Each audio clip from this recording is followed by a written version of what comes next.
سلام دوستای عزیزم، امیدوارم که هر جا که هستید حالتون خوب و عالی باشه. همونطور که خیلیاتون میدونید ما در جزیره زیبای کیش هستیم و قراره که جاهای مختلفش رو بهتون نشون بدیم.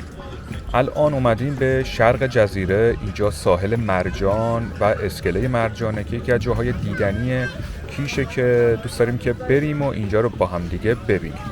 الان که دارم این ویدیو رو براتون میگیرم ساعت 6:30 غروب، دما حدود 23 درجه سانتیگراد و رطوبت هم 63%.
خیلی از شما دوستان از ما پرسیده بودید که قیمت تفریحات آبی توی کیش چقدره. ما حتما توی ویدیوی دیگه یکی از تفریحات آبی کیش رو انتخاب میکنیم و میریم و توی قالب ویدیو بهتون نشون میدیم. اما الان بهتون میگم که قیمت تفریحات آبی مثل پاراسل، غواصی، فلایبورد، شاتل اینا تقریبا از پایین ترینش نفری 200,000 تومان برای شاتل شروع میشه تا فلایبورد که حدود 900,000 تومنه. غواصی و پاراسل هم بسته به جایی که میرین یه چیزی نفری بین 500 تا 600,000 تومنه. اینم بگم که کیش یه پارک آبی داره به نام پارک آبی اوشن که قیمت بلیت برای آقایون هر نفر 850,000 تومنه و برای خانوما هم هر نفر 780,000 تومنه که برای دونستن مخاطبای خارجیمون میشه حدود 15 تا 16 دلار.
خدا نه اصلا نمی‌کنم.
دوستای عزیزم، من زیاد تو این ویدیو ترجیح دادم که صحبت نکنم تا شما ویدیو رو ببینید و لذت ببرید، چون خیلی محیط و انرژی خوبی داره اینجا و امیدوارم که یک روزی بیاین و خودتون از نزدیک لذت ببرید. حتما نظرتون رو راجع به این ویدیو به ما تو قسمت کامنت ها بدین. براتون مثل همیشه آرزوی شادی و موفقیت داریم. تا ویدیوی بعدی، خداحافظ.